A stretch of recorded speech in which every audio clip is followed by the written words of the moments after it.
Hi, and welcome to Sacred Spaces. My name is Michaela Drieberg, and today we're in the Wimmera in Victoria, in Murtoa. Behind me, we have an amazing structure known as the Marmalake Murtoa Grain Storage, or as the locals like to call it, the Murtoa Stick Shed. Now, what's amazing about this building is it's supposed to be one of the last structures of its kind in Australia, potentially the world as well.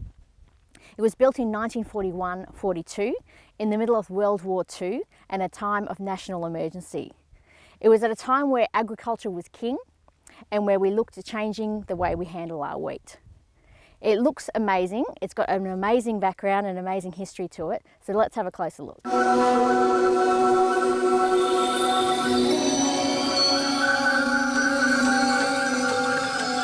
Well, with us today we have Jim Norris from the Heritage Council of Victoria. Welcome, Jim. Welcome to Murtoa Stick Shed. And how big is this shed? This is, we think, the largest piece of vernacular architecture in Australia. The shed itself is 280 metres long, it's 60 metres wide and 19 metres high at its peak. So we would comfortably get 10 Olympic swimming pools into this space. It's a big, big shed. Just a little.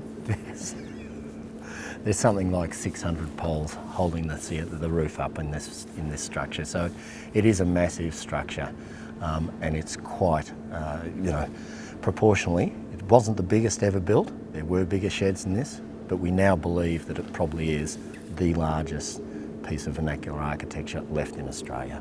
It's a place with many reasons to be significant, and perhaps we might talk about that. Yeah, you were mentioning to me earlier about the way that the wheat was stored. Yep. So something about the concrete wall behind us and the chute above us? Yeah.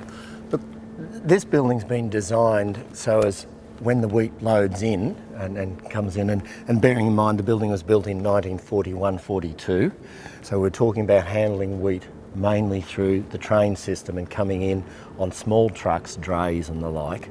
But when the wheat came in, it was loaded up over the top of us. Mm-hmm. There's a conveyor belt, dropped down to the ground quite literally. That's 19 metres above us. Mm-hmm. And the building's designed so as when the wheat falls, the roof is at the same angle as the natural repose of wheat. So this building, which holds 3.4 million bushels of wheat, which is a lot of wheat in anybody's terms, would be filled right up to the underside of the roof structure.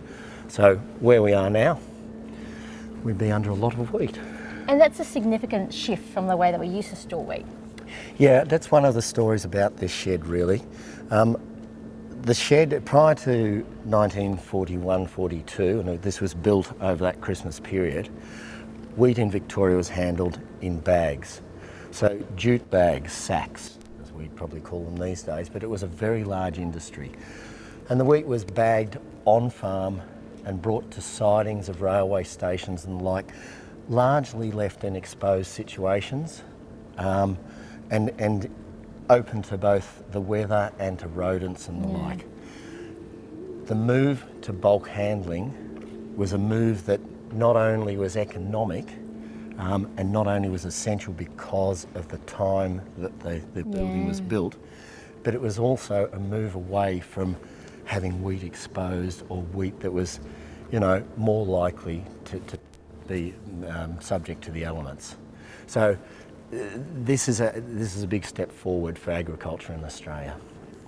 And in quite a significant shed as well. And you mentioned some of the, the anecdotes in terms of the restoration of the shed, and in particular the poles. Yeah. Is that what you call them, poles? Yeah, well, look, it's called a stick shed anecdotally these days, but the poles that are here, there are just less than 600 poles or sticks in this shed. Mm-hmm. The central sticks are 19 metres high. Mm-hmm. And interestingly, they probably don't meet the modern engineering codes, because the slenderness ratio of them means that, in fact, they're too thin by modern engineering standards. But we know that they work because we're standing in the shed and it hasn't fallen on top of us yet. Not yet. And it won't.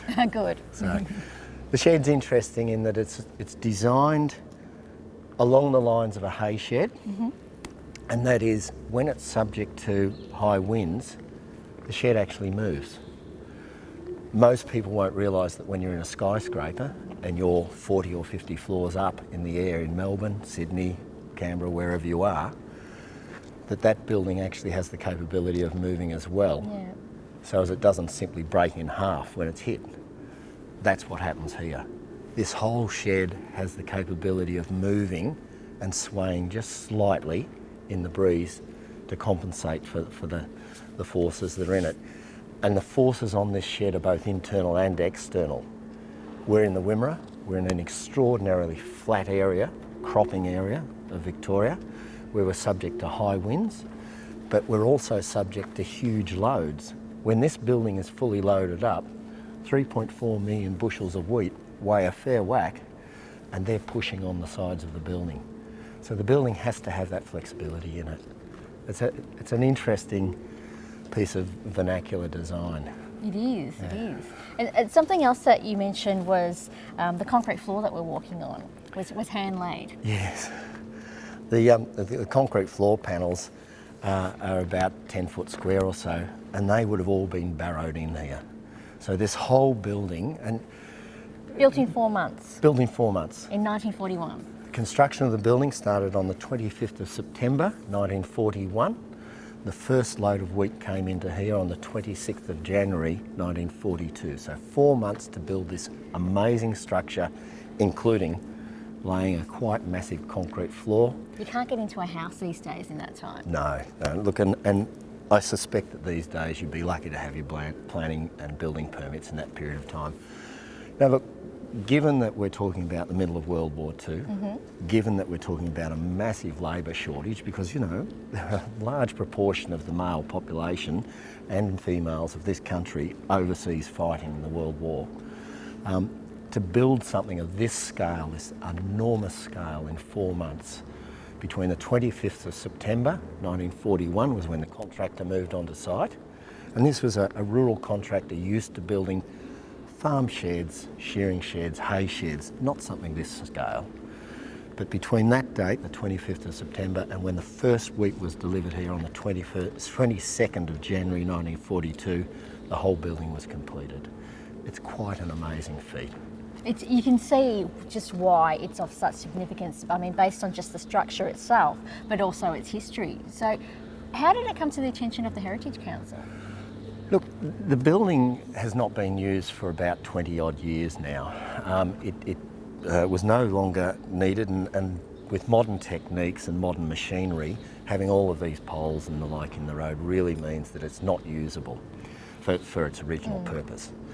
But there have been a couple of local champions on this one, and Lee Hamilton in particular is a local champion who has fought to keep this shed from being bulldozed for 15 or 20 years, and I think it's thanks to Lee that it still survives. But it's been on the register for a long time, and it's been on the register not just because it's a big shed, it's because of its place in history. This is a shed that was built in response to, as I said before, a national emergency. It was the Second World War. Britain was having trouble getting Australian wheat through to England, because there were so many of the merchant navy being blown out of the water. And so they started bringing their wheat in from North America. There was a wheat glut. Australia had to do something, and as part of that response, we had to do something about the way we handled wheat, in particular in Victoria, which was in bags and needed to have a better, efficient system of storing it, and into the longer term as well. So this was the solution. It was a technology that was understood by bush builders. Yeah. It's a piece of vernacular architecture, something that's come out of the country itself. I mean, we're talking about timber posts and corrugated iron. We're talking about technology that people understood at the time and were capable of dealing with, and just blew the scale out. So, bearing in mind that agriculture was our leading industry at the time. We'd come out of a gold mining background, we'd moved into agriculture, we had yet to establish ourselves as a manufacturing country. Agriculture was king. Yeah.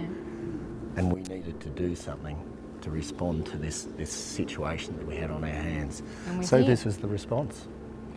And here we are. And here we are. And another bit of quirky trivia as well that I read is that our current sports minister, Hugh Delahunty, he has his own piece of history with this shed. Well, there are two pieces of history with Hugh, if I can call the minister by his first I'm sure name. he wouldn't mind.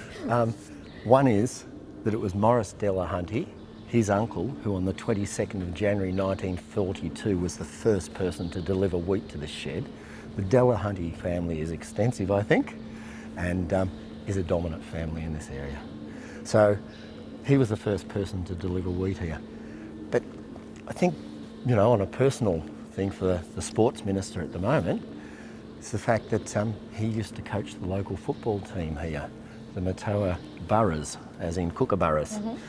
And he'd bring them into this shed, and much the same as we would see footballers training in a pool where they're wading through waist high and running in the water against the resistance, he'd bring them in the shed to climb up on the wheat and to go through the wheat. Now, I'm not sure how successful it was. I do think that at one stage they've won a grand final, but whether it was down to the wheat or not, I don't know. It's a good, interesting story altogether anyway. Well, thank you so much for spending some time with us today, Jim. It's an unbelievable structure. It's got an amazing history, and you could just see why it's been so significant to make sure that we save the shed. Yep. This really is one of the landmark buildings in this country, and I'm so glad that you've come to see the Cathedral of the Bush. Thank you. Thank you. Thanks for watching Sacred Spaces, and I'm Michaela Driebeck.